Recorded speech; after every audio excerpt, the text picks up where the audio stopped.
بسم اللہ الرحمن الرحیم۔ آج جس ٹاپک پر ہم بات چیت کر رہے ہیں وہ بہت ضروری ٹاپک ہے۔ اصل میں آج آپ کو بتانا یہ ہے کہ آپ اپنے ہی مزاج کی پہچان کیسے کریں۔ بہت سارے حکماں میڈیسن کو سیل کرتے ہیں اور وہ یہ نہیں جانتے کہ کس طریقے سے مزاج کی پہچان کرنی چاہیے۔ کسی بھی انسان کا کیا مزاج ہو سکتا ہے۔ بہت سارے حکماں جب کوئی دوائی وغیرہ بناتے ہیں تو اس میں مزاج کا خیال رکھے بنا اعصابی، عضلاتی یا غدی یا کسی بھی قسم کی تحریک کی ادویات کو آپس میں مکس کر دیتے ہیں۔ اس طریقے سے ان کے فوائد بھی کم ہو جاتے ہیں اور وہ نسخہ کمزور ہو جاتا ہے۔ یعنی قیمت بھی لگاتے ہیں، چیز بھی اچھی سے اچھی ڈالتے ہیں اور وہ فوائد میں بھی کم ہوتا ہے یا وہ نقصان دہ ہوتا ہے۔ تو مزاج کو پہچاننا بہت ضروری ہوتا ہے۔ تو جو لوگ مزاج کو پہچان کر ادویات یعنی نسخہ سازی میں چیزوں کو ترتیب دیتے ہیں وہ کبھی ناکام نہیں ہوتے۔ تو سب سے پہلے ایسی اجزاء ایسی جڑی بوٹیاں جو تر مزاج کی ہیں ان کو چیک کر لیں۔ تر مزاج صرف ان پیشنٹس کو استعمال کروائیں جو گرم مزاج کے ہیں۔ گرمی کے مریض جو ہیں جب تر مزاج کی چیزیں استعمال کرتے ہیں تو ان کی گرمی تحلیل ہونا شروع ہو جاتی ہے اور آہستہ آہستہ ان کی صحت بھی بہتر ہو جاتی ہے۔ تو بہت سارے ایسے پیشنٹس ہیں جو گرمی کے مریض ہوتے ہیں، ان کو بہت سی بیماریاں لاحق ہوتی ہیں۔ وہ بیماریاں چونکہ بہت سی ہیں اور ایک لسٹ ہے ان بیماریوں کی، تو فی الحال ان کو بیان نہیں کیا جا سکتا۔ وہ تو بہت سی ہوتی ہیں، لیکن ان کی نبض، چہرے، آنکھوں کی، زبان کی علامات اور پیشاب کے رنگ اور فٹول کلر کو دیکھ کے، کیفیات کو سمجھ کے ہم ان کے لیے ایک اچھا سا نسخہ ترتیب دے سکتے ہیں جو اعصابی ہی ہوگا۔ اعصابی تحریک جب ان کے جسم میں جائے گی تو وہ ان کی گرم تحریک کو یعنی غدی تحریک کو آہستہ آہستہ کمزور کرنا شروع کر دے گی۔ جسم میں جو صفرا فالتو جمع ہو رہا تھا جس کی وجہ سے ان کے جسم میں پرابلم پیدا ہونا شروع ہو گئے تھے، آہستہ آہستہ خارج ہونا شروع ہو جائیں گے، تحلیل ہونا شروع ہو جائیں گے اور ان کو صحت ہو جائے گی۔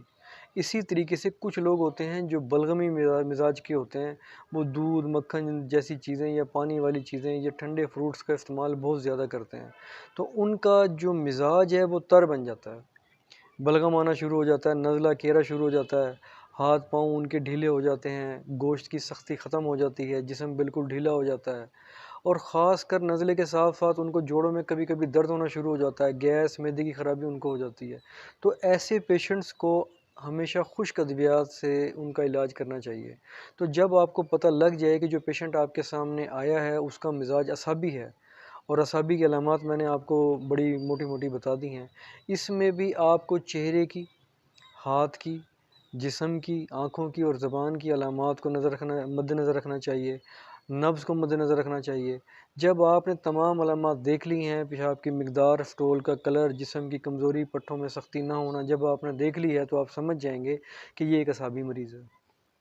کس طرح اعصابی مرض کی تشخیص کر لینے کے بعد آپ نے خشک سرد اور خشک گرم دوائیاں دینی ہیں۔ تو جب وہ دوائیاں پیشنٹ استعمال کرے گا تو آپ نے اس کے ہاضمے کو ہر صورت مد نظر رکھنا ہے۔ آہستہ آہستہ اس کی جسم کی بیماریاں تحلیل ہونا شروع ہو جائیں گی۔ تر مزاج یعنی ٹھنڈا مزاج آہستہ آہستہ اس کے جسم سے تحلیل ہونا شروع ہو جائے گا یعنی کم ہونا شروع ہو جائے گا۔ اس کی جو بھی بیماریاں ہیں، جیسی بھی بیماریاں ہیں، وہ آہستہ آہستہ ٹھیک ہونا شروع ہو جائیں گی اور وہ صحت یاب ہو جائے گا۔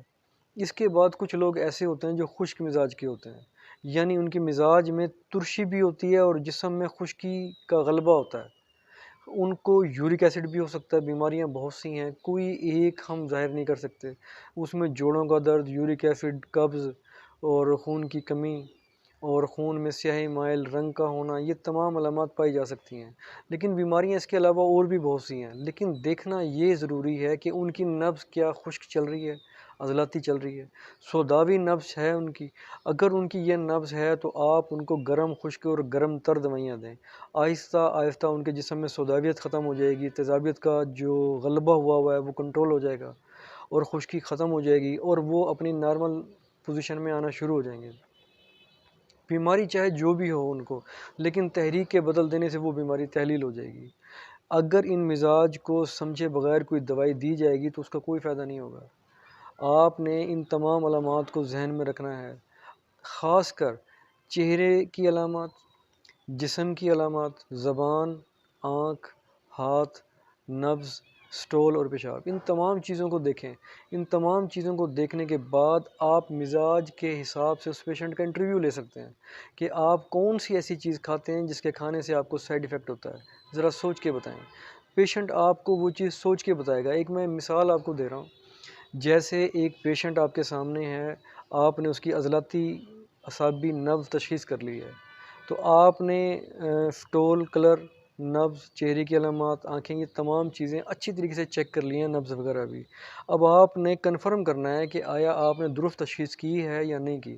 تو اب آپ اس سے پوچھیں آپ ایسی کون سی چیز کھاتے ہیں جس کے کھانے سے آپ کو تکلیف بڑھ جاتی ہے، تو وہ آپ کو خشک سرد چیزوں میں سے یا خشک گرم چیزوں میں سے کوئی ایک ایسی چیز ضرور بتائے گا جو وہ شوق سے کھا رہا ہے اور جس کی وجہ سے اسے بیماریاں ہو رہی ہیں۔ ویسے عضلاتی تحریک انگریزی ادویات کے زیادہ استعمال سے بھی ہو جاتی ہے، تو اس کو بھی مد نظر رکھنا چاہیے۔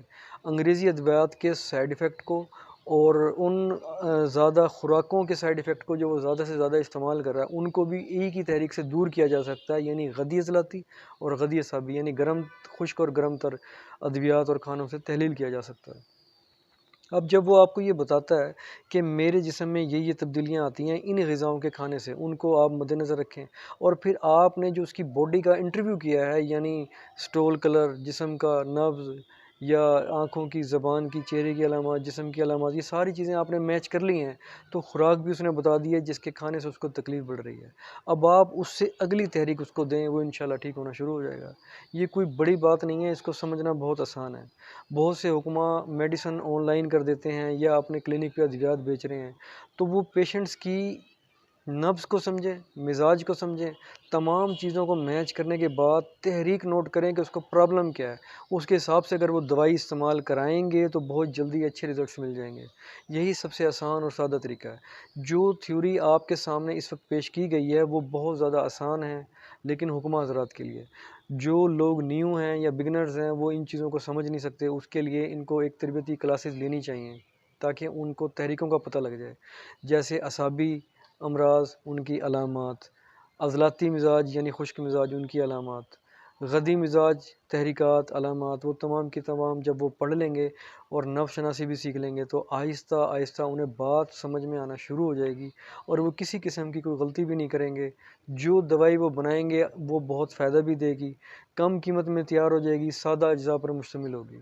اس کے علاوہ جو ادویات وہ اپنی مرضی سے بنا رہے ہیں بنا تشخیص کیے، اس کے سائیڈ ایفیکٹ ہو سکتے ہیں، وہ انسان کو بہت برے طریقے سے بیمار بھی کر سکتی ہیں، اپاہج بھی کر سکتی ہیں، یا ان کے ایسے سائیڈ ایفیکٹس ہو سکتے ہیں جو ناقابل تلافی ہوں، جیسے کہ کشتہ جات۔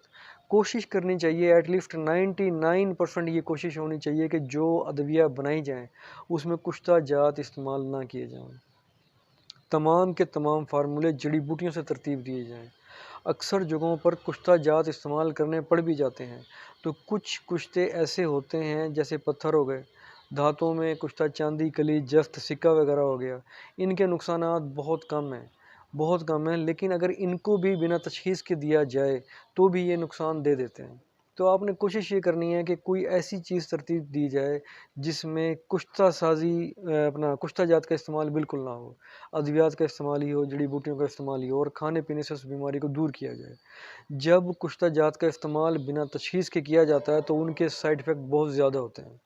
یہ یاد رکھیں کہ جب بھی کشتہ سازی استعمال میں لائی جاتی ہے، پیشنٹس کو دی جاتی ہے، تو وہ ایک مجبوری ہوتی ہے، انتہائی مجبوری۔ نیو کمر یا وہ پیشنٹس، یعنی نیا پیشنٹ یا وہ پیشنٹ جو سال یا 1.5 سال 2 سال سے بیمار ہے، اس کو تو کشتہ جات کی ضرورت ہی نہیں ہوتی، تو آپ ایسی چیز دیں جو اس کے لیے فائدہ مند ہو، اور اس میں سب سے زیادہ فائدہ دینے والی جو چیز ہے وہ غذا ہے۔ غذا کا خیال رکھیں۔ تر مزاج کا پیشنٹ ہے تو اسے خشک سرد، خشک گرم غذائیں دیں، انشاءاللہ وہ ٹھیک ہو جائے گا۔ اگر وہ خشک سرد یا خشک گرم ادویات استعمال زیادہ کرتا ہے یا اس کا مزاج ایسا ہے، سوداویت اس کے جسم میں غلبہ حاصل کر چکی ہے، تو کوئی مسئلہ نہیں ہے، آپ اس کو ایسی غذا دیں جو گرم تر ہو، تر گرم ہو، یا اس کے مزاج کے عین مطابق ہو۔ یہ ڈاکٹر یا حکیم خود تجویز کرتا ہے کہ وہ کیا کھائے اور اس سے کس طریقے سے اس پیشنٹ کو سکون ملے اور وہ ٹھیک ہونا شروع ہو جائے۔ اگر گرم مزاج ہے تو تر مزاج کی چیزیں دے دیں جو تر بھی ہوں، سرد بھی ہوں۔ جس سے اس کی صحت بھی بحال ہوگی۔ وہی تمام غذائیں جو آپ نے اس کے لیے تجویز کی ہیں مزاج کو مد نظر رکھ کے، وہی چیزیں اس کے لیے ملٹی وٹامن کا کام بھی کریں گی۔ ملٹی وٹامن ہر بیماری میں بہت ضروری ہوتے ہیں، لیکن وہ بھی مزاج کے حساب سے غذاؤں میں شامل ہوتے ہیں۔ بس غذاؤں کو تجویز کریں، ملٹی وٹامن پہ دھیان دینے کی ضرورت نہیں ہے، کیونکہ وہ تمام ملٹی وٹامنس اس کو آہستہ آہستہ ملنا شروع ہو ہی گئے ہیں۔ انشاءاللہ علاج میں کوئی کمی بیشی نہیں رہے گی اور پیشنٹ جلد از جلد ٹھیک بھی ہو جائے گا۔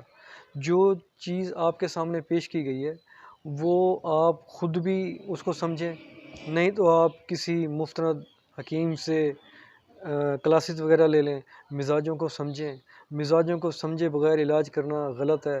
میرا تو خیال یہ ہے کہ یہ گناہ ہے، کیونکہ جب مزاج کی سمجھ ہی نہیں ہے تو پیشنٹس کے اوپر ایک حکیم تجربے کر رہا ہوتا ہے، جو کہ بہت غلط ہے۔ ایک پیشنٹ حکیم کے پاس آتا ہے تو وہ اس بھروسے پر آتا ہے کہ یہ میرا علاج درست طریقے سے کرے گا۔ اگر درست طریقے سے ہو جائے اور وہ فیس دیتا ہے تو وہ حکیم کے اوپر حلال ہوتی ہے۔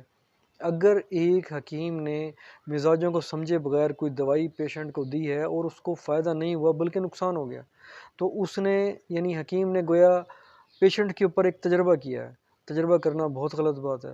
اگر مزاجوں کی پہچان نہیں ہے تو حکیم بننے کا کوئی فائدہ نہیں ہے، حکیم بنا جا ہی نہیں سکتا، کیونکہ ایک چیز ناممکن ہے مزاجوں کو سمجھے بغیر۔